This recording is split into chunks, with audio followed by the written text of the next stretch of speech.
Hayya shamaar kafuuna ilmaan Oromoo bakka jirtanitti nageenyi koo kan jaalalaaf kan kabajaa bakka jirtanitti isin haa qaqqabu isiniin jechaati. Hedduu tokko ofitti gaddeellee jira. Hedduu tokko ofitti aaree jira. Hedduu tokko Oromummaa himachuu aaree jira. Dhugaa maal akkan jedhee dubbadhullee na dhiba. Maalinni beektaa? Gizeen nuti irra jirru kun gizee obboleetti ofii qalee nyaatu. Qixxee qalee nyaachuuti. Isinii galee Oromoo himachaati afaan tokkoon dubbachaati kiyya saba kiyya jechaati waliin jiraachaati wal nyaachuun hedduu tokko natti ulfaataan akka kootitti jechuudha. Maalinni beektaa? Viidiyoo Saawud Arabiyaatti ta'ee gadi gadhiifame guyyaa har'aa gadi gadhiifame sana hedduu tokko aaree jira. Hedduu tokko itti gaddeellee jira. Hedduu tokko illee itti saalfadhee jira. Hedduu tokko illee itti affaree jira. Dhugaa baay'ee tokko garaa nama nyaata. Isinii galee dubartiin gaariin jirti jechuu osoo hin taane akkuma dubartiin badduun jirtu gaariinis jirti. Akkuma dhiirri badaan jiru gaariinis jira. Garuutu immoo tokko beektaa haramaneen tokko jechuudha. Kanumaa waa tokko yaaduu hin dandeenye. Kanumaa waa tokko boodaaf assaabuu hin dandeenye har'a nyaatee haguu malee jechuudha. Isinii galee haguma fe'ee odoo rakkate haguma fe'ee odoo waan fedhe ta'e ilmi namaa jechuudha. Dhiira ta'ee namni dhiira ta'ee surree hidhatu. Namni dubartii irraa uumame. Namni dubartii wajjin uumame. Namni haadha ofii qabu. Viidiyoo akkasii. Unkaan kan gadi gadhiisu miti hin waraabu tureessu. Isinii galee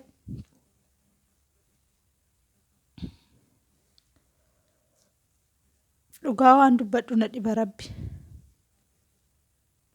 Ijoollee sun immoo fedhii isaaniitiin waraabaman jechuu dhugaa garuu akka fedheessa booddee dhugaa bahuun hin hafu inuma waliinuu agarra. Ijoollee santu waraabame jechuutti ijoollee sun akka dirqii waraabame viidiyoochi mul'isaa jechuudha. Itti gamtanii akka sanitti qaxaqaxxanii.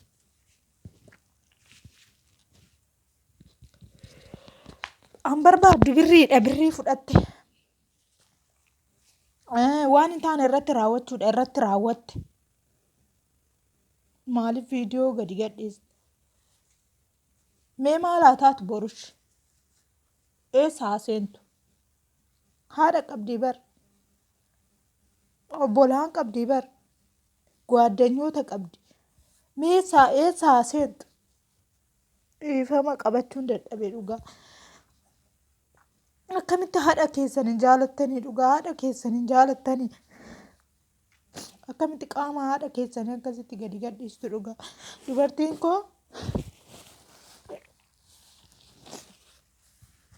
innaa dhugaa waan jedhullee na jalaa badee jira rabbi. Waan haadha tiyya jaaladhu.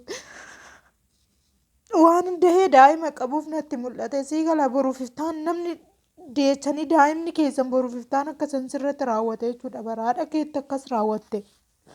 Maaf sinii galuu dadhabaa? Maaf yaaduu dadhabdanii? Akkasanitti qaxaqaxxee akkasan birrii irraa fudhattee birrii ji'a siif kennite akka kana faggattee hojjette maaliif viidiyoo ishee gadi gadhiisa? Okey goote maaliif viidiyoo gadi gadhiisu? Maaf harkatti hin qabattan?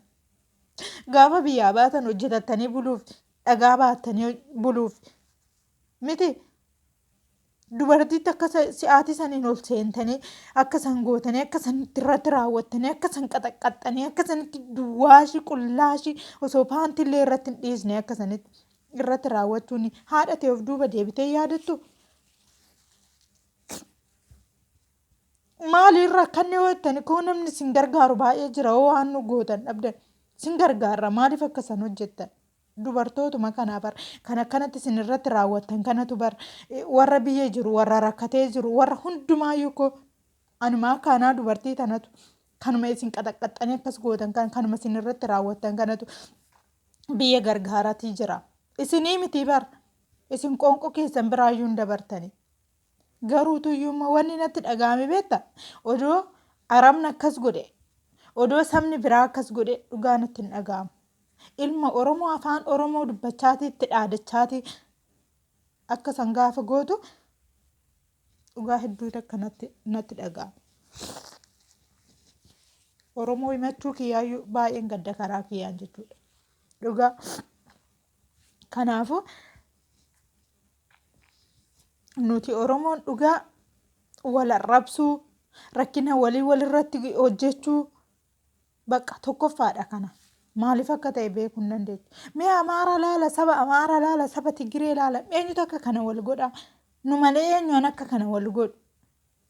Osoo badii dubarri Tigiree dubarri Amaara takka hojjettee hin shaffananiif malee ofii isaaniitti gadi baanee akka kana irratti raawwatanii jechuudha.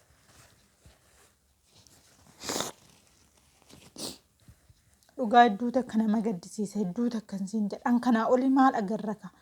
Dubara sadii akka kana wal bira teechistanii nama meeqa taatanii nama shammoo nama ja'a taatanii akkasanitti dubartii takkatti jechuudha. Odoo dhiira ta'e odoo dhiiraa akkasii ta'e akka sanirratti hin hojjettu. Qullaa miti akkanatu viidiyoo waraabdu odoo dhiira ta'e. Dhiirris akkuma ati wanni dhiirri Saawud Arabiyaa keessa jira maa dhiiratti seentee too akkas hin goonere.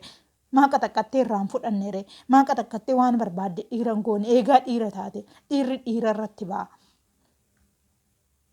Sinii galee dhugaa hedduu takka nama gaddisiisa rabbi. Waan nama jechisiisu nama dhooga. Namni quuqama haadha keessanii qabdan, namni quuqama obbolaa keessanii qabdan, namni obboleettii qabdan dhugaa ijoollee kana bakka jirutti barbaaddanii jechuudha. Tarkaanfii akka irratti fudhatan waa tokkoon waan hin dubbadhu hin qabu dhugaa.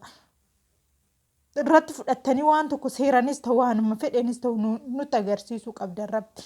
Akka keessa koo garaa keenya gubee kana isaa gubuu waan isaan haa gubuu waan gubadhaa isin haa gubuu madaane lemi. Akkuma amantaa keessanittuu gubadhaa isin. Abboo gubadhu dhalchiteen dhungatiin abbooti si haa gubuu rabbiin. Akkaati akkana ta'e akkasitti gara akkanatti jettee viidiyoo waraabdee akkas goote ishiin lubbuu ishii sodaatteti bara akkaati barbaaddisan kan taatitoo viidiyoo isa waraabdu. Najjeesa jetteeti bara lubbuu dubartiiti humna dubartiiti bara osoo dhiira taane jechuudha. Osoo dubarri sun dubara sadi ta'uu baatanii dhiira sadi ta'an hin du'an malee gadi siniin jedhan ture jechuudha. Garuutuyyuu immoo akka ishiin humna hin qabne akka ishiin dandeettii hin qabne waan beektaniif san irratti raawwattan. Sinii galee rabbiin jazaa keessa sinii haa kaffalchu. Rabbiin hurdatii keessan nu haa dhageechisu. Rabbiin dhugaa ijoollee kanaa yaa baasu.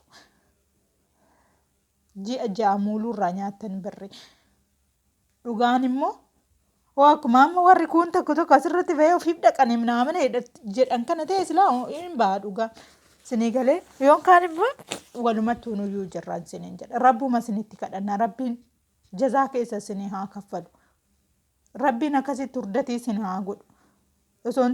Ijoolleen tun amma kana fuutee waan tokko ta'ee duute isinuma jiraattu. Ammas kanan biraatitti dabartaniituma akkasumatti jiraattu. Teechanii nyaattanii. Sinii galee ji'a ji'aan yoo birrii erguu baatte viidiyoo kee gadi gadhiisa. Maalati ilma namaati miti? Dubartii irraan dhalanne? Dubartii waliin hin dhalanne? Maaf akka san irratti raawwatte? Si qallabuuf biyyaan baane bar of jijjiiruuf biyyaa baate ishiin. Baddeeti soo hojjettee yoo ijaazas kan baatu ta'e on kan rakkatteetu baddee ta'a. Abbaatu beeka. Maaf akka san hojjette? Afaan Oromoo dubbattaa bar afaan Oromoo nixxir kan jedhe dubbattaa. Abboo abaaruma maal qabna laata nu hin jedheeman. Abaaree maaltu nu abaaree akkanatti? Kanaafuu warri quuqama obbolaa keessanii haadha keessanii qabdan ammas irra deddeebi'een dubbaddaa. Ijoollee tana bakka jirtutti jechuudha. Bakka jirtutti karaa seeratiinis ta'ee karaa hundumaaniyyuu akka tarkaanfii irratti fudhattan isin gaafadha hunda keessan jechuudha. Borus kan kanaa oliitti dhufa. Kan kanaan booda jechuudha. Warri ijoollee ala bahee hojjetu akkasitti olitti seenanii balbala itti cabsanii akkas godhanii viidiyoo qullaa isaanii waraabanii bakka ji'aan isaan birrii xaqabbalu jechuudha. Yoo isaan birrii ittiin ergine viidiyoo isaanii hin ba'a birriin keessa yoo guyyaa takka jechuudha. Ofiin ta'anii warra ofiitiin ta'anii isaanuma qallabu jechuudha. Sila viidiyoo sun achi jiru. Kanala.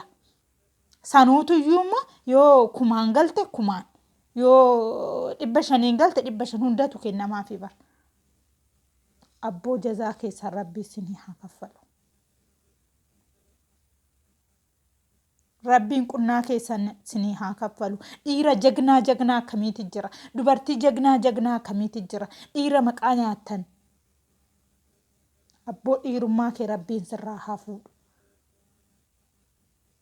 Nama dubartiin yoo rakkatte dubartiif cinqamu, dubartiif iyyu, dubartiif sagalee ta'u, dubartii maddii dhaabbatu meeqatu jira.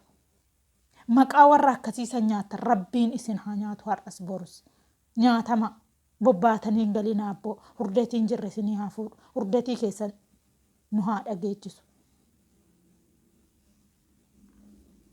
Rabbiin mistira keessan akkanumatti baaseetu nu agarsiisu kan keessanis irra isiniin darbin rabbiin.